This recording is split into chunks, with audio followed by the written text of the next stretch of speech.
Ay, nakanya pa nga daw. Huwag ka na makunin sila. Ah, sige na, iwan mo na yan. Magdalawang pong pa yan. Ran, lunukin niya yan. Ayun, pakita mo sa kanila. Ayun, oh.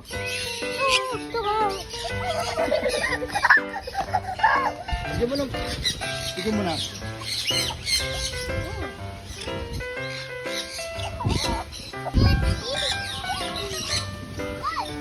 Ayun.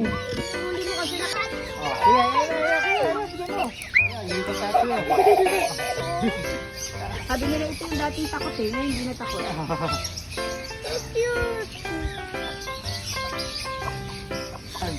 Tara, o yan, o. Kasi sir mo nagsulat.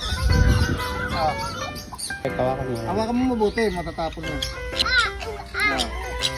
Oh. Ano mo matatapon yan?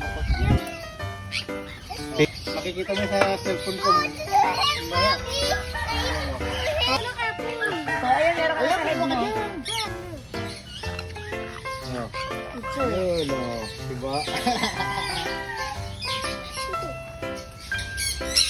Ayun. Ha? Hindi naman pala siya takot.